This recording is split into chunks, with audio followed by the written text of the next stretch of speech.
Inson ezgulik ijodkori. Keling bu so'zlarni birma-bir tahlil qilib chiqamiz. Inson bu aql, qalb va vijdon egasi, Yaratganning eng mukammal yaratiqlaridan biri.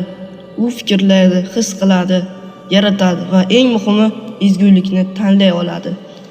Inson nafaqat yashash, balki ma'no bilan yashash, hayotga iz qoldirish uchun yaratilgan. Insonning asl mohiyati mehr, adolat, ilm, vijdon va mas'uliyatda namoyon bo'ladi. Shu xislatlar uni chinakam ezgulik ijodkoriga aylantiradi. Ezgulik bu yaxshilik qilish, boshqalar hayotiga nur olib kirishdir. Bu nafaqat odamlarga, balki hayvonlarga, tabiatga, har bir tirik jonzotga foyda keltirish, ularning hayotini yengillashtirishga qaratilgan harakatdir.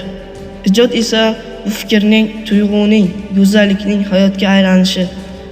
Ijod faqat sahnada yoki san'atda emas, u hayotning har sohasida yashaydi.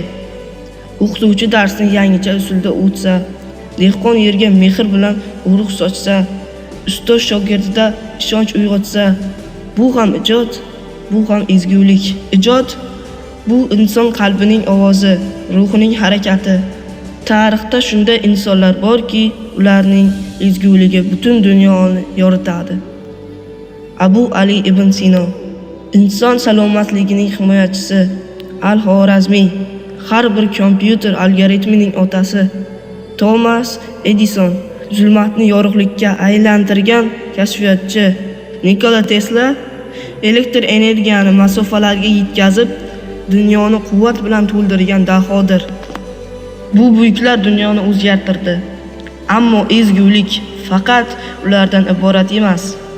Har kuni non pishirayotgan nonvoy, bizni kiyim bilan ta'minlayotgan tikuvchi, tinchligimizni qo'riqlayotgan askar, bular ham ezgulik ijodkorlari. Ularning mehnati hayotimizning poydevori.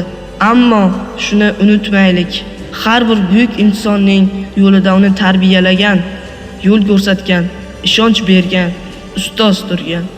Demak, har bir alangani yoqqan cho'g' ustozdir. Barcha ezguliklarning boshlanishi nuqtasi ularning mehrida.